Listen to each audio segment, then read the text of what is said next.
Happy Thursday. I'm on to water now. I've had two big mugs of coffee, so I need to balance it out. I hope you're doing well. As always, I start off with a question. Was there something that you used to hold as important or believe or was a value or a principle that you had that something happened in your life where you got to a certain point and you didn't know what to do with it because it didn't seem to work anymore? For me, and I think Christianity kind of just happens to de-evolve this way sometimes. I used to believe kind of in a karma slash Christianity slash God. And you'll take a piece of scripture like, a man will reap what he sows. And so you kind of form this karma belief that if you are good and you try to do good things, then good things will happen to you. And if you're bad, then this cosmic, universal, or God will kind of make sure that you get what you deserve. But a couple of things kind of mess that up. One of them is, as David would say in several of the Psalms, my enemies around me are flourishing and doing well. I don't understand it. And so I would look at the world and I would see people who I thought were kind of bad, who seemed to be having an easy life, and then some people who I thought were really good people. There was one person in mind, I used to work with her on staff at two churches ago, just probably one of the finest people on the planet. Just you pull away layers and it's still good. Her first husband left her. She got breast cancer. Her second husband died in a car accident. I mean, I just listed all these things. And I'm going like, this is not how I thought the world was supposed to work. And so it messes with your mind.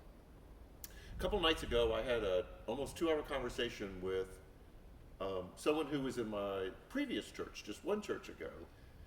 He's been going through a really difficult time, and he's trying to process what all this means. So we had a super long conversation, and this has been his journey. He grew up traditional, very conservative, evangelical. Had some things happen in his life that all of that kind of fell away. It didn't explain how certain things happened to him. He got married. His wife just up and left him. He's got a 5-year-old now. He's trying to navigate the world as a single dad. So he went from this very traditional evangelical, everything is explained Christianity, to completely becoming an atheist, to becoming agnostic. Like, I'm not anti-God, I just don't know if there is one.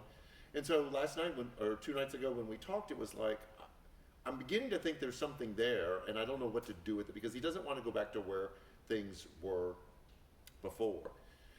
This is what is so amazing, and this fits into our theme of Undistracted, the book that we're reading, is he's got a fantastic job. He put himself through kind of like the PA medical school. He makes good money, can provide all of these great trips for his daughter. He loves his job and he loves the people that he works with, but there's still a hole there. There's something still missing. And so when I started the conversation with him, and we had talked not too long ago before we spoke again a couple nights ago, this is how we started the conversation. Cal, there's just a hole in my soul. I don't think he meant to Dr. Seuss it, but what he was saying was, I've done all the things that you're supposed to do to be successful. Now, there's some things that I still want to accomplish, but there's something still meaning and missing. And I think for him it was purpose. He has been able to check off all these boxes of how things were supposed to go, how his life was supposed to look, but there's still something missing. And I think he, better than anyone else, epitomizes what purpose and meaning is supposed to be. That the way that our economic system works, the way that our job works, it tries to convince you that this is where you find meaning and this is where you find purpose. And for some of us, we do. But for many of us, it is a grind, and it's a way to earn a living, to pay the bills so we can live under a roof and have running water and electricity and internet. And this friend of mine was discovering that. And so for 2 hours, a couple of nights ago, he was wrestling with what that looks like. And I told him I appreciated his honesty to be able to admit, as Bono would say, I still haven't found what I'm looking for. And that is the whole purpose of this Undistracted series. I didn't bring in the book with me. I'll show it Sunday morning. Is to say, man, we know that there's more to life than what we're experiencing. And things that we used to believe, the beliefs, the values, the principles I used to have just aren't helping me find what I know is out there. And we know so many of you experiencing it, this sense of emptiness, the sense of, I know there's got to be more out there. This friend of mine is on this journey back. And I don't want to push him. I don't want to give him the easy church answers. I just want to walk with him on this journey.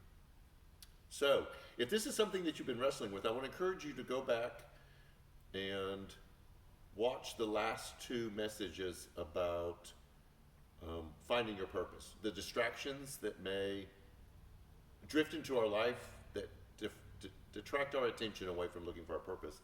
And then last Sunday we talked about what are some steps, almost a formula to finding our purpose. This Sunday we're going to talk about questions, doubts, and failures. And when we encounter those in our life, and we all will, how do we navigate our way through our questions, the doubts that rise up, and the times we just fail in searching, seeking, and finding our purpose? This again will be another kind of like raw and open conversation that we hope you join us in. Anything you want to know, you can find online. Women are meeting right now and meeting tonight for Women of Worth. So we hope that you join us this Sunday as we look at how to answer those questions, how to deal with those doubts, and how to navigate when we just fall down, and process those failures so we can find what we were really designed and created to do. So, have a great week, take care of yourself, and we'll see you Sunday, either in person, which we've seen a lot of you, that's been exciting, or online. Take care.